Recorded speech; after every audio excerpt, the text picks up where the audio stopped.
Tuesday, July 19th. We are in the council chambers of City Hall. Second item of business, identify potential conflicts of interest. You've seen the agenda. Does anybody have anything they wish to declare? Seeing none, we will move on to number 3, citizens' comments. Are there any citizens that wish to address the committee? Any citizens' comments? Third try, any citizens' comments? All right, we'll move on to number 4, the consent agenda. We have the minutes from the June 21st, 2022 meeting. We have bills and payroll. We have the monthly position control report, and we have report of personnel actions. What's your pleasure? Mr. Hendler. We have a motion to approve by Mr. Hendler. Second by Mrs. Tompkins. Any discussion? Seeing no discussion, all those in favor, please say aye. Aye. Aye. Those opposed? That motion carries. We had nothing removed from the consent agenda, so we're moving on to number 6. Request to recommend council authorization to allow a part-time library staff member to work 2 part-time positions, and this is presented by Jill Porter, Library Director. I probably never.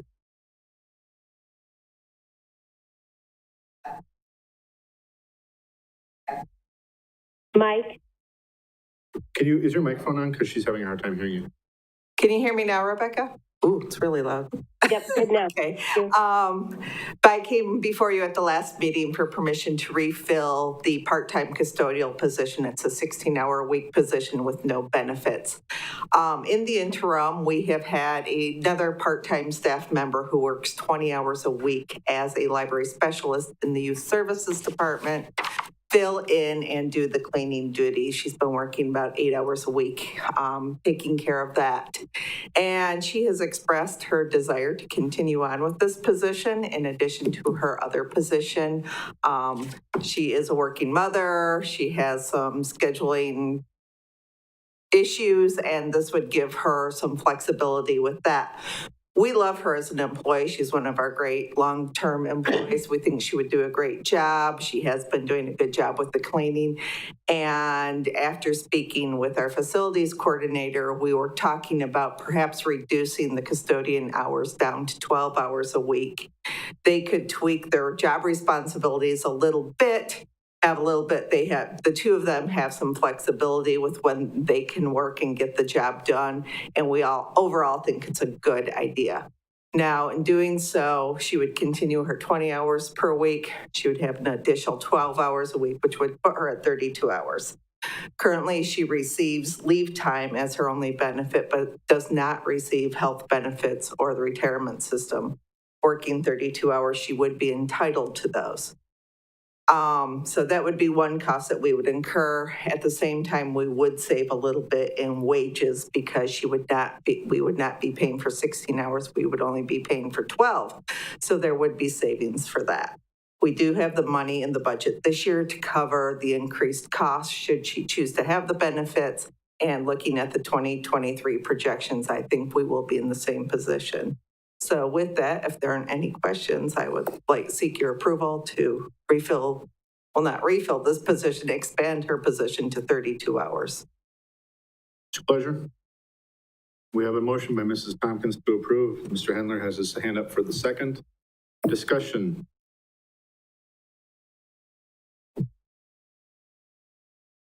No discussion? All right, then we will take action on that motion. All those in favor of the motion to allow this adjustment to occur, please say aye. Aye. Opposed? That motion carries. Thank you. Number 7, request to recommend council authorization to refill vacant position of Equipment Operator 1, presented by Dan Kneck, Director of Public Works. Thank you. Chris couldn't be here tonight, so I'm filling in for him. We had a retirement recently, Tim Langfeld, who's been with the city for over 39 years. He's held a variety of positions for us, but most recently, he's been our signing and traffic control specialist. His last day is Tuesday, August 9th, and we wish him well in his retirement. We are currently in the interviewing process for another recent vacancy, and we're hopeful that we'll have a couple of qualified candidates in that current pool of of possible employees that we'll be able to pull from to fill this. Chris goes on with his analysis on the importance of these positions. Essentially, he's reminding you that we have aggressive work programs during summer construction seasons. We have intensive winter maintenance programs. So bottom line, every position counts for us to get all those things done. And we feel it's very important to refill this position. Our approach would be to post internally initially. The vacant position would be an EO2. By posting internally, it gives an opportunity for our EO1s to advance. Assuming that would be successful, then we'd be looking to fill an EO1 position externally. If for some reason we're not able to fill the EO2 position internally, then that would be posted externally. Normally, we've been able to fill these through the internal posting process. So tonight, I'm happy to answer any questions on this, but ultimately recommend that you authorize the street division to fill an equipment operator 1 position after promoting from within for the vacant equipment operator 2 position. Mr. Wagner. Move to approve refilling the operator 1 position. All right, I have a motion to approve, second by Mrs. Tompkins. Discussion. Seeing none, we'll go ahead and take action. All those in favor, say aye. Aye. Aye. Opposed? That motion carries. Thank you very much. All right, number 8, request to recommend council approval of revised job description for the accountant position presented by Jennifer Zelensky, Finance Director. Good evening. As you're aware, we are in the midst of reorganizing our department. We've come forward with revamping the job duties for the accounts payable and payroll clerks, as well as collaboration with the clerk department on what was 2 half-time positions to a full-time position. The final piece to what we believe is a comprehensive realignment of the department would be to take one of our positions, which would be the AP Tech, and move it to an accountant role. So essentially, the department would then be comprised of a manager, 2 accountants, the payroll, and the AP clerks, as well as the accounting clerk. What that does for us is the accounting technician, the current accounting technician role is primarily focused on customer service with monitoring our cash and posting our cash and working with tax collections. With this now being consistently, hopefully performed by the new position that we have created with the clerk's department, it frees up some capacity of an individual who has the qualifications and the desire to do some of the tasks of the accountant position. The current accountant position is rather vague. There's a lot of summaries. And so what we've done with the revamped job description is provided a little bit more context to each of those bullet points that was on the original job description. So what we're looking for and what we think we need in our department is more hands-on and detail to current budget, monitoring our grants. With one accountant performing these duties, she's spread very thin. So with the addition of 2 people doing essentially the same duties but broken up, we feel we would be better able to serve all of the departments in a more timely manner with analysis and just dig deeper into some of the issues that we face on a regular basis. We do have a working accounting manager who, in addition to supervising the staff, needs a little bit more capacity to do some of the deeper dives into some of the more complicated analysis. So having a second accountant to take on some of the less complex analysis, it just frees up capacity in both directions, from the clerk all the way up to the accounting manager. So with that, we're also seeing that the current accounting technician is already performing some of these functions that are not currently in her job duties, just because she has the willingness and the aptitude and the institutional knowledge for us to draw on as a resource as certain issues in our day-to-day come up. We are looking to, now that we are on a new system, refine our month-end close process, so that becomes more timely. And these are all just things that we feel an additional accountant would better serve our department. So with that, we are asking for approval for the revised job description. It should be noted that we don't think the position needs to go out for review to McGrath, because essentially we have taken the old job description and provided more details to what's actually being performed, so that it's a working job description rather than, more of a vague one. But the responsibilities don't necessarily warrant, we believe, a review or a different pay scale for what the responsibilities currently are. So with that, I would ask that you approve the revised job description and refer it to Common Council for consideration. What's your pleasure?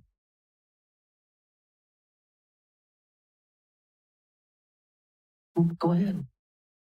Mr. Handler makes a motion to approve.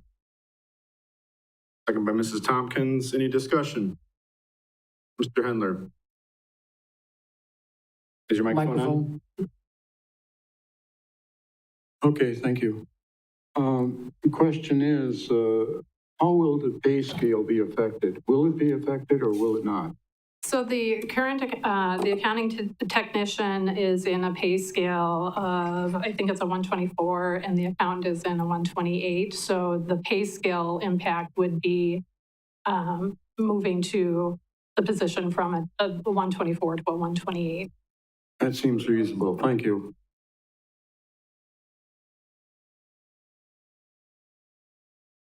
Correct. If we were able to promote the internal candidate who is qualified for the job, the promotion policy is it would be a 5% increase from where they currently are today, which I believe would place her at a step 2 on the scale.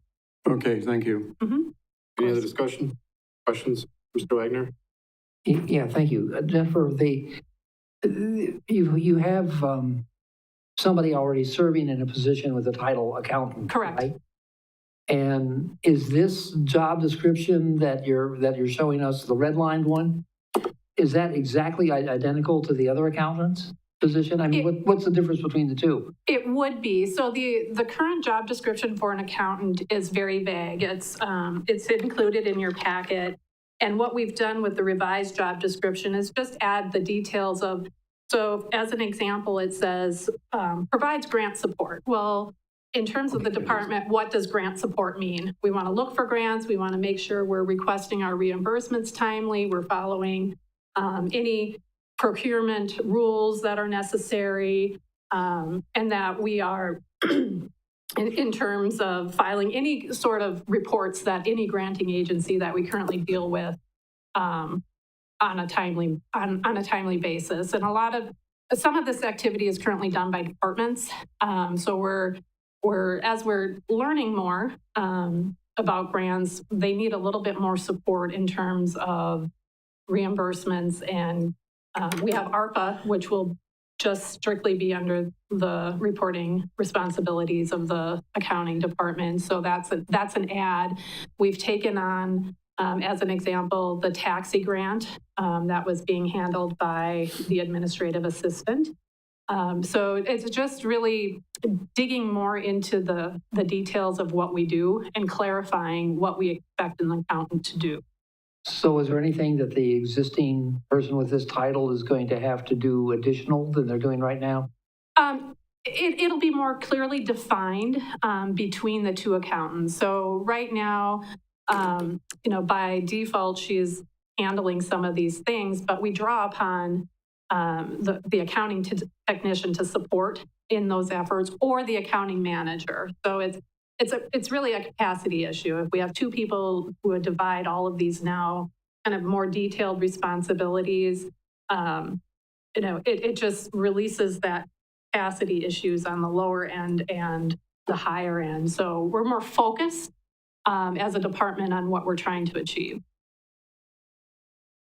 Thank you. Any other questions?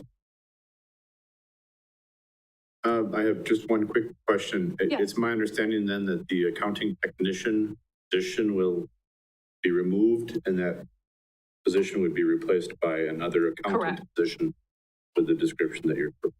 Correct. Okay. All right, any other questions or comments? Seeing none, we'll go ahead and take action on that motion. All those in favor of approving the presented adjustments to the job description, say aye. Aye. Opposed? That motion carries. Thank you. All right, number 9, request to recommend council approval of budget resolution 092022 for transferring $24,000 from the general fund balance, development services, other contractual services, related to the demolition of structures at 409 East 4th Street, presented by Dan Kneck, Director of Public Works. Thank you.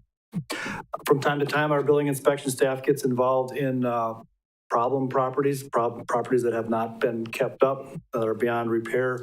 We have one such house at 409 East 4th Street. It was determined to be uninhabitable by the Wood County Health Department back in October of 2021.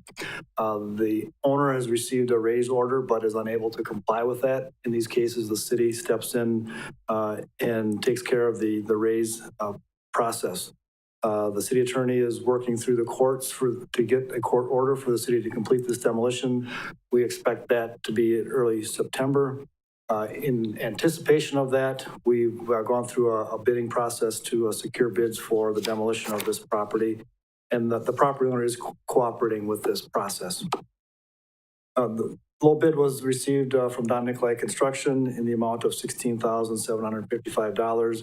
We have additional costs for asbestos removal of just over $5,000, and we have a little bit of contingency factored in for any unknowns that might be encountered during the demolition. So we have a budget of essentially of $24,000, which would be added to the Development Services Department 2022 budget. By the way, they did have a request in the 2022 original budget for $15,000 for problem properties, but during the budget balancing process last fall, that was removed. Otherwise, they might have had some funds in their budget. Typically, when we do a project like this, the cost of the demolition and related expenses get applied as a special charge to the property. In some cases, the property owner might pay that. More often, they don't pay it, and the property ends up in a tax delinquent situation, taken over by the county, goes through a sheriff's sale, and the city might recover some of these charges through that sheriff's sale, but not always. Sometimes we end up just taking a loss on it. It's the nature of the city taking care of problems when they exist in a neighborhood. In any case, we need the budget resolution to pay for the demolition and the raise of the property, and that would be budget resolution BR 09-2022. Recommend your approval and referring that to the Common Council, and I'd be happy to answer any questions on that. What would you like to do? We have a motion by Mrs. Tompkins to approve, second by Mr. Hendler. Questions, Mr. Wagner? Yes, do you know if this property is currently tax delinquent? It is not. They have been keeping up with the property taxes. Okay, but this charge will go against the tax roll. It will, right. Mm-hmm. Okay. You don't have any idea what the current valuation on the tax rolls are, do you? I do not, no. Okay, thank you. Any other questions, Mr. Hendler? Microphone, please. Dan, the question I have is, there's considerable cost to something like this. Do you think any or some or all will be recollected after the sale of that property? Well, we've had a number of these in my time here, and some we are able to recover on, others we get very little. It depends. It's hard to say. One positive indication is that they are current with property taxes. That's normally not the case when you have a property like this, but Okay. they have been keeping up, so we'll see. Mr. Chair, I have a follow-up question. Yes. The other question I have is, there are other properties in this community that are blighted. They're an eyesore. It's people that I've talked to in my neighborhood, they think that the city isn't doing anything fast enough to get some of these properties looked at. What is the procedure on your part to get involved, to get some of those blighted houses out of the area? I mean, I've got a couple of them next to Pick and Save. They're really bad. Yeah, I'm not on the front line with this. Our development services department is, but if you have addresses, I would personally check with them to see if they have them on their list, if they're working with these property owners. If we don't have them, then I would follow up and see if we can initiate some contact with these owners.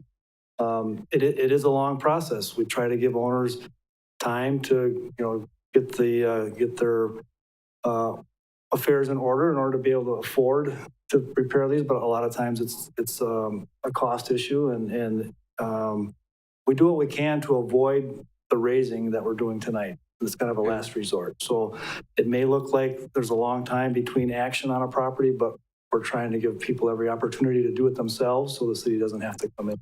Well, I will provide you with the address of the Yeah, that would be a good houses first I'm start. Thank you. Mr. Wagner. Thank you. I was just looking at this, and I see variations of this a lot in my responsibilities down at county, because the treasurer's office I'm the oversight committee to the treasurer's office. And whenever we see a demolition on a property, we see that property sitting on the county tax rolls forever because of the price of the demolition, especially. This seems to me to be abnormally high. I usually see it between 10 and 15,000. Then again, I don't know what kind of structure this is, but I really hate to do this because of the fact that it's going to sit on the tax rolls forever. But I guess elimination of the blight itself that it's causing on the neighborhood is worthy. But I think that's a little much for the demolition. I didn't report it here, but I did to the Board of Public Works last night. We had 3 bids. Of course, we take the low bid at $16,755. The second bid was at $27,000. The third bid was at $37,000. Excuse me? The second bid was at $27,000. The third bid was $37,000. So I was pretty happy with the 16. Okay, so 16 plus the demolition. I mean, the asbestos removal, correct. Okay. Be that as it may. Any other questions or comments? All right, we'll take action on the motion before us. All those in favor say aye. Aye. Aye. Opposed? That motion carries. Number 10 has been removed by request from Justin Casperson, the Park and Rec Director. So we'll move on to number 11. Request to recommend council approval of budget resolution number 11-2022, increasing the 2022 adopted budget for the 438 Fund, TIF District number 13, by $607,000 related to construction of infrastructure for Green Acres Estates First Edition, presented by Dan Connect, Director of Public Works. Thank you. So bids were open for this project on July 13th. We received 2 bids, with the low bid being from Earth Incorporated of Arpin in the amount of $2,668,695. As you recall, our TIF District 13 was created last fall, with this project being a major component in the mixed-use TIF, with the goal of creating additional lots for new homes. The project would open up a total of 55 lots when completed. The original budget, however, was established back about a year ago, in July of 2021, as part of the 2022 budget submittal. And inflationary increases make it necessary to increase that project budget in order to complete the project. The bids were in line with our pre-bid estimate, but again, over the available budget. So in the memo, you see the breakdown of the total costs with the primary bid. Then we had an asphalt paving bid from earlier this spring. We had some sanitary manholes that we would direct purchase. We have an amount allowance for the engineering for a small contingency amount, and then electric and gas service within the subdivision for a grand total of $3,682,103. And as I mentioned, the 2022 budget was less than that at $3,075,000, which leaves the shortfall of $607,000. And this budget resolution would be to fill that gap.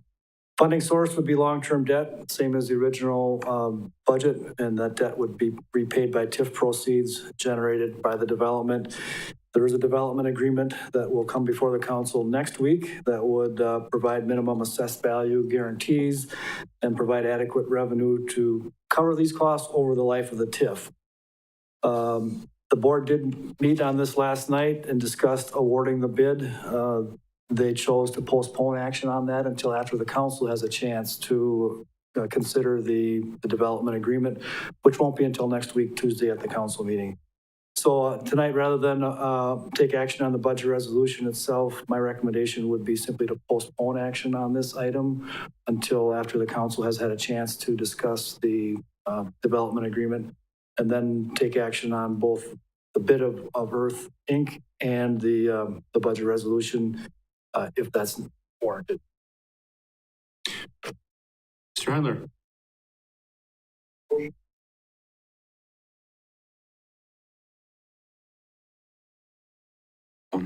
By transferring the solution to this issue to the council next week. So are you What do you do? moving to postpone this, or sorry, postpone this until 2 weeks from now after the council has had a chance to discuss? Right. Okay. Yeah. We have a motion to postpone. Second by Mr. Wagner. Any questions or comments? Ms. Tompkins? Will postponement affect somehow this bid process? No, bids are good for 45 days, so a 2-week delay at this point would not affect the bid numbers. Yeah. Mr. Wagner? Yes, I attended the Board of Public Works meeting last night, and that was after I almost had a heart attack on Friday. We were finding the overrun by $607,000. Something's very wrong here, and I think postponing it is a good idea, but I cannot see a universe in which we will approve another $600,000 on this project. I just can't see that happening. So I don't know that it's worthwhile to even look at that or not. I said last night, and I'll repeat it again. As a matter of fact, we discussed spending ARPA money on housing at county board today. And I had to tell them that, hey, how's that 55? They asked how that 55 units doing for you. It ain't. And we talked about it a little bit. What I'm going to suggest is that we take a little time and look at what we're doing, because I think if all things being equal, if we were to even approve that additional money for this, that would raise the price of the lot. If you divide the total cost of the project by the 55 lots, it comes out to an increase of about $11,000 a lot, an increase of $11,000 a lot, which defeats the very purpose we were doing of making workforce housing available. There's got to be a better way of doing this. I noted to my colleagues this morning, and when we were kicking the whole subject of housing, not just this project, but the whole subject of housing around, is that, if you take a ride around Marshfield, just go through some of the older neighborhoods, not the ones from the 1890s or the early 1900s, but take a look at those houses that were built around the 1950s and 1940s, 1950s, and on up through the early time of the 60s. Nobody had a garage hall. That's a house where it's like 90% garage and the rest is living space, right? And that they didn't do that. There are homes that if you look at them today, they're probably they're 3-bedroom homes, sometimes 2-bedroom homes, but they've got just about the same square footage as an apartment, somewhere between 1,000 and 1,200 square feet. Some of them have maybe 1,500 square feet, single story. You look at those houses, they're small by any standards we've got today. We've done this in our history in the past. We've done it to accommodate the baby boom. We've done it to accommodate the surges in immigration and the growth of the suburbs, the white flight from the cities. We've done this dozens of times in our history. Why can't we do it now? Why does everything we have to do now have to come in at $350,000 or $400,000? I don't believe that that's the case. I think we are in a wage price spiral. Wages go up to meet inflation. Inflation gets worse, and then wages have to go up again. That spiral that's an economic phenomenon that we've seen for years, and it's something we need to correct. I think we need to do something serious about this if we're going to provide housing, and we need to do it the right way, or right way. And that means we have to look at the communities, there are guys in our history like Del Webb and who created Deltona. And then there's the other one that the Sun City, Arizona, where they created a community from the sand and started it up in scratch. And they designed the houses to the needs of the clientele they wanted to serve. Not build a house and make everybody pay that price for it. Build what we want to do and then charge that price for it. So I think we need to do something with this. I'm not quite sure. I've been in talks with some of my colleagues about what they thought might be a good idea. And hopefully at the council meeting, we'll be able to have the time and the energy left, which from some council meetings, we don't have enough energy left to talk about it. But we need to have an energy and time to talk about this and come up with some ideas about how we're going to provide the housing. The most important thing is to provide the housing for the workforce, not to build a garage mahal or what was the other word for it? There was another word. I'll have to remember it in a little while. But I think postponing it's a good first step. I think at the council meeting next Tuesday night, we will probably kill it for good, these bids for good, and we'll come back with something else. Thank you. Any other questions or comments? Yes, Tom. Would it be possible at the council meeting to give us, what's the average square foot of, like the proposed houses that are going to be built? What's the average square feet? How many bedrooms? Just so that we kind of can. Yep, I think Josh Miller had provided that at one time. I'll see if I can dig that out and redistribute. Yep. Any other questions or comments? We have a motion to postpone action on this item. Seeing no further discussion, all those in favor of postponing, please say aye. Aye. Aye. Opposed? That action is taken. Thank and you. We will postpone. Number 12, thank you, Dane. Number 12, request to recommend council approval to solicit proposals for financial audit services through an RFP process presented by Jennifer Selensky, Finance Director. Hello. From time to time, we go through and review our services that are provided. We've just gone through a banking RFP. And it is also, we feel, time to go through the same process for our audit services. Our current auditor has been under contract since 2013, and we have for a 5-year agreement, and we have renewed that agreement twice, which will be ending as of the fiscal year ending 2021. At this point in time, we think it's prudent to go out for proposals to see what is available in the marketplace, since it has been nearly a decade since we have done so. With that, I would recommend that this committee recommend council approval to solicit proposals for financial audit services through the RFP. Wagner? So moved. Okay, we have a motion to recommend and it's second by Mrs. Tompkins. Questions, discussion? Seeing none, all those in favor say aye. Aye. Opposed, say nay. That motion carries. Thank you. Number 13, suggested items for future agendas. Seeing none and seeing no other further business before this committee, I declare this meeting adjourned.